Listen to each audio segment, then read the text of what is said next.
देश में साइमल्टेनियस यानी कि लोकसभा विधानसभा के चुनाव एक साथ होते थे, लेकिन कई कारणों से उस समय की कांग्रेस की सरकारों ने जो राज्य की सरकारों को गिराया, वो सबके सामने है। आज देश के सामने फिर एक बार वो स्थिति आई है कि जो बहुत सारा समय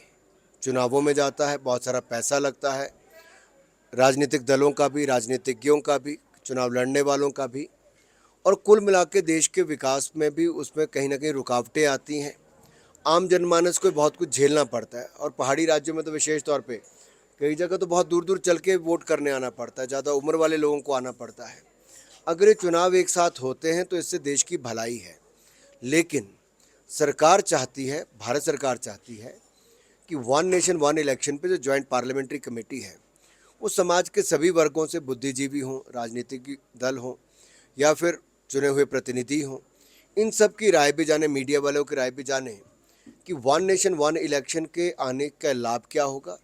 और इस बिल में और संशोधन अगर कोई करने तो क्या करने चाहिए, इसमें और सुधार अगर की आवश्यकता है तो क्या हो सकते हैं। बड़े खुले मन के साथ सरकार इसके ऊपर विचार कर रही है, और ज्वाइंट पार्लियामेंट्री कमेटी आज हिमाचल प्रदेश आई है। माननीय मुख्यमंत्री जी, उप मुख्यमंत्री जी दोनों ने अपनी बात रखी, और अब नेता प्रतिपक्ष, स्पीकर, डिप्टी स्पीकर वो रखेंगे। भाजपा, बसपा और कांग्रेस के और अन्य दलों के लोग अपनी बात उसके बाद रखेंगे, उनके प्रदेशाध्यक्ष, और फिर उसके बाद जो समाज के बड़े बुद्धिजीवी लोग हैं वो भी अपनी बात आके यहाँ पे रखने वाले हैं। अब तक क्या पाया है आपकी समिति ने? क्या अब तक हमने 5 राज्य और एक यूनियन टेरिटरी में गए हैं, और बहुत पक्ष में लोग, आम जनमानस इसके पक्ष में हैं,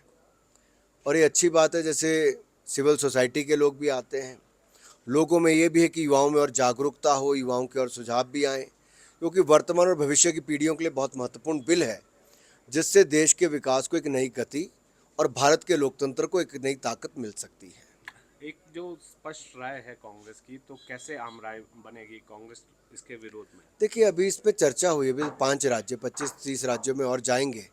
उससे बहुत बड़ा एक फ़र्क पड़ेगा। और जब वो सब सुनते हैं कि सिविल सोसाइटी क्या कहती है, तो इससे बहुत सारी बातें सामने निकल कर आती हैं। सर, एक और केंद्र सरकार की ओर से मदद की गई है 2006 करोड़ की हिमाचल प्रदेश